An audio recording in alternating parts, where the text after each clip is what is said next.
everybody, it's Wednesday. Hope you've had a great day. We know what Wednesday means. It's time for one of our children's church lessons. If you're watching from Laurel County, I just want to wish everybody a safe back to school day tomorrow. So I hope that goes well for you. And everybody stay safe and hope, like I said, I hope you have a great day. Today we are going to talk about the importance of friendships and the importance of forgiving people, okay? And like I've said a lot of times, sometimes it's not real hard, or it's hard to forgive people, isn't it? And so, but we always have to remember that Jesus forgives us for everything. If we have that relationship, if we're saved, so we should be able to be Christ-like and forgive others that do things that upset us, okay? So, like I said, the focus on our lesson for today is maintaining a positive relationship with friends. And particularly after we do have an argument or somebody makes us mad, okay? And this doesn't have to be just friends. This can be family members too, okay? So remember, family members can make us upset also, but we need to make sure that we keep those positive attitudes towards our families also. And it says we are not meant to take out revenge on others, but to pray for them and to build bridges. And why do we think that we need to build bridges? Because what does a bridge do? If you've got water, act like this is water, and you're trying to get across it, how would you get across it? Well, yeah, you could swim across it, but what if it was really deep and the water was real rough and you couldn't swim across it? We could build a bridge, and that would connect this side to this side, and it would help us walk across that other side and get us there safely. So that's what we need to do when we get into an argument. We need to build a bridge over the problem, and we need to learn how to get from one side of that problem to get it fixed with our friends or our family, and to fix our relationship to get over here to the other side, okay? So, we will discuss the importance of doing whatever it might take to restore and keep friendships and to get along with others. I remember sometimes we say that we have to be the bigger person and say that we're sorry, or go to and say, hey, can we sit down and can we talk about this? You know, why we're upset, okay? So, like I said, I know it's hard sometimes to forgive people when we think that we're right, okay? And a lot of times we always think that we're right. And I hate to tell you, we're not always right, are we? Now I am. No, I'm just kidding. I'm not always right. But a lot of times we get that stuck in our mind that we're always the one that's right. So we're going to look at some gospels. We're going to look at some passages that teach us how to do this, all right? And so our first lesson, or our first Bible verse that we're going to look at, is in Matthew 18:5. And it says, if your brother or sister sins, go and point out their fault just between the two of you. If they listen to you, you have won them over, okay? So what does this mean? What does this verse mean? So what this means is that if somebody makes you upset, if you all get in a fight or something, or maybe somebody did something that was wrong, you know, you don't go out in public and start telling, guess what they did? Guess what Mary did? She did this and she did that and she did this. And you start gossiping to everybody about what they did. What this verse is saying is that we need to go to that person privately, and we need to say, hey, this is what happened, okay? And this is why I'm upset, or this is what I think that you did. Can we sit down and talk about it? You take care of it between the two of you. You don't go and start telling everybody and, you know, going to other friends and telling them what this person did or whatever. You just keep it between the two of you, and you two sit down and talk about it. It can be, like I said, a friend, maybe your brother or your sister did something to you, maybe a cousin did something to you. But we never want to go and just start yelling and screaming, you know, out into the world about what somebody did to us that was wrong, okay? That's not the way that we need to handle a problem, okay? It says, in this Bible passage, Jesus sets up a possible blueprint for us to follow. When we encounter conflict in relationship or when someone does something wrong, note the first step here. If someone sins or has a problem, we first confront the person one-on-one. It's important to communicate and to talk about that issue, okay? And is it hard to talk to someone who has done something wrong? Yeah, it is hard sometimes. Sometimes because you're afraid they're going to get even madder at you if you go to them and you talk to them about why you think they were wrong. But remember, it's always too on how we approach something. So if we go up to somebody and we say, hey, can I sit down and talk with you about this, the reason why I'm upset? I really would like to work this out. Usually, if somebody's going to sit down and talk to you about it. Now, if you go up to that person and you say, you are wrong, you were wrong, you hurt my feelings, you are so wrong, I'm going to go tell everybody, but you're just wrong. It's all your fault. Nothing to do with me, it's all your fault. Okay, that's not the way you want to go up to that person and try to talk about a way to fix this or to make it better. Okay, so don't do that. All right. It says to recognize that sometimes people won't listen right away, and that's one thing that we do need to remember. Sometimes people don't listen to us right away. That's how us parents feel with you kids. Sometimes we can tell you stuff over and over again, and it seems like it just goes in one ear and right out the other, okay? But we keep trying and we keep talking to you about it, and that's what you have to do with your friends. Or if somebody, like I said, a family member or somebody, you just need to keep talking to them until they'll listen to you about it. And then you all can work on a way to make it better, okay? It says Jesus knew this could be the case, so he gave counsel for what to do next. So if you keep talking to somebody and they don't listen to you right away, this is what Jesus says that we need to do. He says, but if they will not listen, take one or two others along, so that every matter may be established by the testimony of 2 or 3 witnesses. If they still refuse to listen, tell it to the church, and if they refuse to listen even to the church, treat them as you would a pagan or a tax collector. And you're probably thinking, my goodness gracious, what is this saying, okay? So what this means is sometimes we need to bring somebody else in to help us fix a problem, okay? So let's say that you're at school and you think that one of your friends did something to you, okay? So you go to them and you say, hey, I don't like what you said to Jim over here about me today. Okay, I heard what you said and you were spreading rumors and that's not very nice. You don't do that, okay? And let's say that they don't hear you. They keep doing it and they keep saying this stuff over and over again. So then maybe you go to Jim and you say, Jim, I heard what Bob over here said to you about me. Can you sit down with this and with me and help me talk to him about this and the reason why this is wrong? Maybe you bring your teacher in if the problem doesn't go away. Okay, you go to your teacher. You can go to your parents, somebody like that. And you just keep trying to bring people in to help you resolve the problem. And then if it doesn't work, then sometimes what we need to do is just step away from that person.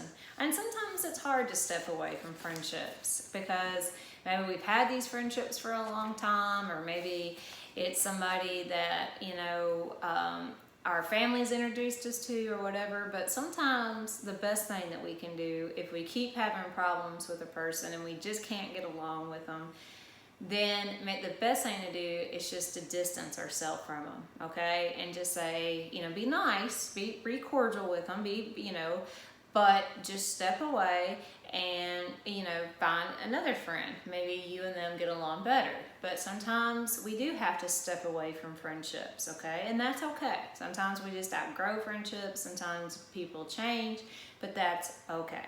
Okay, so sometimes we just need to step away. Remember, it's always okay just to say, look, you're a great person, I think you're nice, but I just don't think that we need to hang out as much. Okay, there's nothing wrong with doing that. All right, it says sometimes we need reinforcements, and this is what I was talking about, our friends, our teachers, people like that, our pastors, somebody. or outside help. If someone refuses to resolve an issue in simple fashion, we might need to bring others into it. Sometimes kids might fight with a friend and need a teacher or parent to help work things out. Remember that even adults often need extra assistance in working things out, okay? Sometimes we need, if we're adults and we're having problems, you know, you may hear your parents say, oh, I had to, go talk, me and my coworker had to go talk to my boss about this to work this out, okay? Everybody has a conflict, and sometimes we just need a little extra help to work them out. And it says, it's okay to ask for support when needed. Explain there might be times when we have to let a relationship go. And we just talked about that. Sometimes we do. Sometimes we just have to say, this just isn't going to work. Like I said, we'll be nice to each other and stuff like that, but we're just not going to hang out as much, okay? But the goal is to solve and resolve. Because God wants us to live in peace and harmony. We want to love others as He loves us. Even if we don't always see eye to eye, and we're not, because God made us all different, and it's okay if we don't always see eye to eye. We just have to learn to respect each other's differences, okay? And there's another important element to friendship. With a team of friends, or even just one, we can approach God in prayer and have strength in numbers. Jesus promises the truth of this too. It says, truly I tell you, whatever you bind on earth will be bound in heaven, and whatever you lose on earth will be lost in heaven. Again, truly I tell you that if two of you on earth agree about anything they ask for, it will be done for them by my Father in heaven. For where 2 or 3 gather in my name, there I am with them. And that's in Matthew 18, verses 18 through 20. Okay? So it says, who can you team up with to go to God in prayer?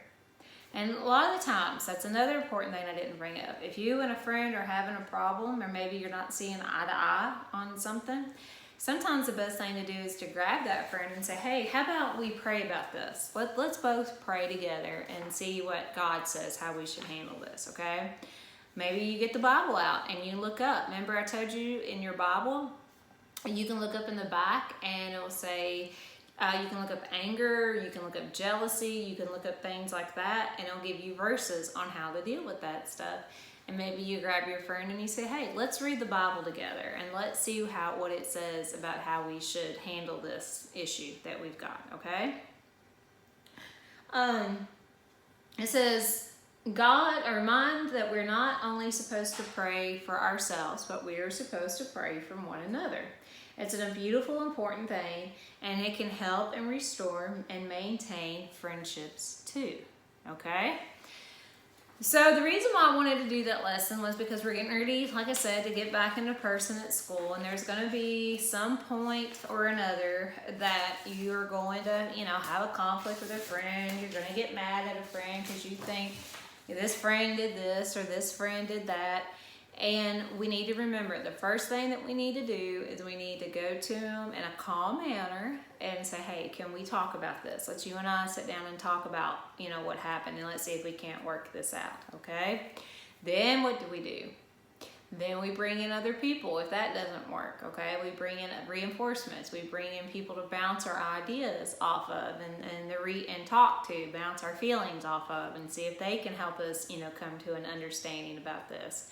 You always need to pray about the situation, and you need to seek God's advice on that, okay? All right, so our craft to go along with this is we're going to make a rubber bouncy ball. You may say, what in the world does a rubber bouncy ball have to do with this lesson? Well, the ideal is that the bouncy ball, if you're sitting there and you're, maybe you've had a bad day at school, maybe you've had a fight with a friend, sometimes you just need some quiet time, and you just need some time to yourself to clear your mind and kind of something to occupy you a little bit, okay? So if you have a bouncy ball, you can bounce it on the wall or on the floor or something and sit there and think about, well, how did this fight start? Why did it start? What was said? What was done? Okay? And then a lot of times when you talk through that stuff in a quiet space and you're maybe doing something to kind of fiddle with, it helps you think about, oh, this is how this got started. Maybe I said this, okay? Or maybe I'm gonna go to him and I'm gonna suggest that we try this, okay? So, another idea you can do if you want to with this bouncy ball is you can take the verse that we used, and our verses was the forgiveness verses. Remember, it's verses 18, Matthew chapter 18, verses 15 through 20, okay? So what you could do is you could print that verse off, and you could fold it up and then wrap it up in this base that I made, and this base is aluminum foil base, okay? And then you can get some rubber bands here, and you just start wrapping the rubber bands around this base, okay? Now, if you wanted to get really creative with this, you can get like the colored rubber bands and do them all different, colors, but you just keep wrapping the rubber band around it, okay? You just take it to where the rubber band goes around there, and you can make these as big as you want them. You can make, I didn't do a very good job wrapping that one. You can do it as little as you want it. You can do it as big as you want it. Maybe you keep this at your desk, okay? And you start off small with it, but then when you get aggravated at something, or you needed to, just some time to think to yourself, you can add rubber bands to it, and you can make a bigger one, okay? And it will keep growing.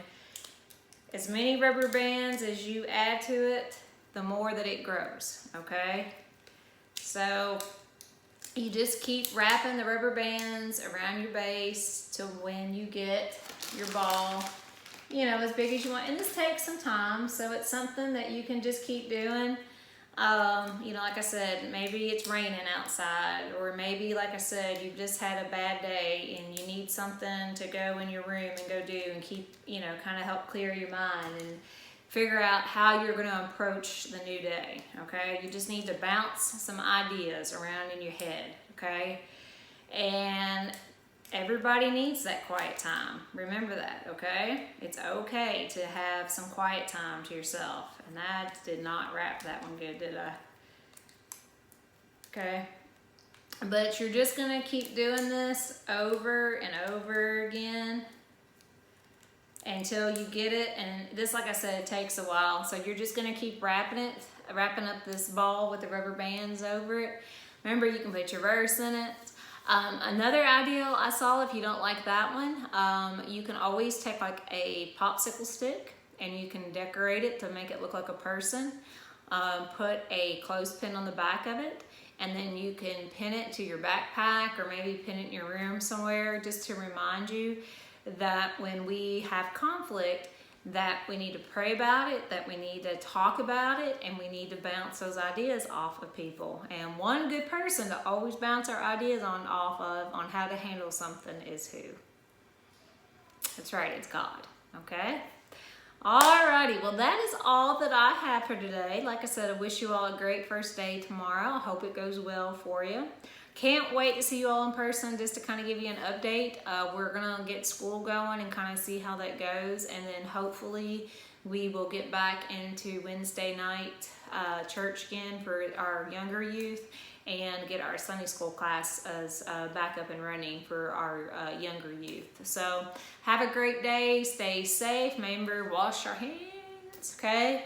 Stay, keep that distance from people, and have fun, and we will see you soon. Thanks a lot, and have a good night.